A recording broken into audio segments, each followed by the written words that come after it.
जिसका एहसास अभी सुनील सिंह साजन की पार्टी को नहीं है? देखिए, अभी जब अखिलेश यादव शाहजहांपुर और हरदोई के दौरे पर थे तो वहाँ बताया जाता है कि मल्लिकार्जुन खड़गे का फ़ोन आया और कहा गया कि मध्य प्रदेश के जो मामले हैं, उत्तर प्रदेश में जो बयान चल रहे हैं, इस पर रोक लगनी चाहिए और वो अपनी ओर से इसको रोकेंगे। लेकिन ये बात सबने देखी कि गठबंधन के साथी होने के बावजूद अजय राय ने काफ़ी ज़्यादा बोला और इतना तक बोला जो घर परिवार, माता पिता, बाप भाई सब पर आ गई। तो ये बात तो है कि मामला कांग्रेस के ने एक ऐसा प्रदेश अध्यक्ष बना दिया है जो बैटिंग ताबड़तोड़ कर रहे हैं, उसमें अपने लोगों को भी चोट लग जा रही है।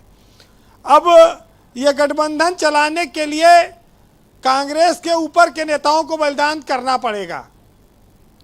मायावती ने चूंकि पिछली बार गठबंधन किया था समाजवादी पार्टी से, तो गठबंधन इस बार फिर वो कर सकती हैं, किसी से करें, इसमें कोई बुराई नहीं है। लेकिन कांग्रेस को, इंडिया गठबंधन को ये चाहिए कि पहले सीबीआई, ईडी और इनकम टैक्स से गठबंधन करो, तब आगे मायावती से बात करो, तब मामला कुछ गठबंधन के आगे चलेगा। क्योंकि कांग्रेस दोहरे चाल पर नहीं चल सकती है। एक तरफ दानिश अली पर जब बवाल होता है तो राहुल गांधी उनके घर जाकर उनको पुचकारते हैं, मायावती को जलाते हैं। दूसरी ओर यहाँ उत्तर प्रदेश में मायावती का साथ चाहते हैं। तो भाई ये दोनों कैसे चलेगा साथ साथ? कांग्रेस समाजवादी पार्टी को अगर ये दबाव में लेना चाहती है कि हम मायावती से गठबंधन कर लेंगे, तो मायावती कोई मजबूरी है कि कांग्रेस से गठबंधन करेगी या कोई बातचीत चल रही है उनका? अब तो सब यही छोड़े कि अखिलेश यादव कहें हम मायावती से कर लेंगे गठबंधन, तो ये कांग्रेस के सब कहानी खत्म हो जाए। एक जमाना था जब मुलायम मायावती या मुलायम कांसीराम एक होते थे तो बहुत बड़ी ताकत बन जाते थे, और लोकसभा में फिर तो ये दोनों दोबारा बड़ी ताकत बन सकते हैं। तो ये सौदा जो चल रहा है वो मायावती को लेकर, अगर कांग्रेस अपना गठबंधन खराब कर रही है तो वो फिर नुकसान में जाएगी। 5 राज्यों के चुनाव परिणाम अगर कांग्रेस के पक्ष में कहीं आ गए, 2-3 राज्य जीत गई, तब यहाँ उसका नखरा और ज़्यादा हो जाएगा। खाली सीट के खातिर ये सब ड्रामा चल रहा है। अब आप बताइए कि जब मायावती बार बार कह रही हम अकेले लड़ेंगे, अकेले लड़ेंगे, किसी के साथ नहीं लड़ेंगे, और कांग्रेस कह रही नहीं हम गठबंधन में चाहते हैं आओ। अरे भाई आओ तो हाथी के खुराक भी तो पूरी कर पाओगे।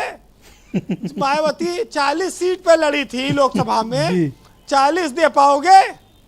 तो अगर उस गठबंधन में इंडिया में सपा भी रहेगी और कांग्रेस भी है और मायावती को लेना चाहते हो तो मायावती की सीट कितनी दोगे? तो ये तो सबसे बड़ी सवाल है ना कि कोई आएगा तो आपसे कुछ लेगा भी तो।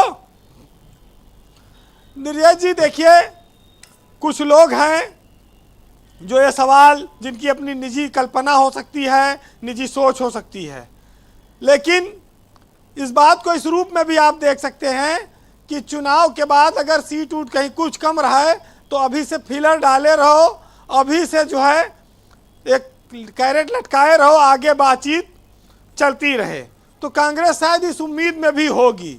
लेकिन जी बसपा ने एक नारा दिया है कि अब ना झांसे में आएंगे और बहन जी को जिताएंगे। क्या क्या तो बोले?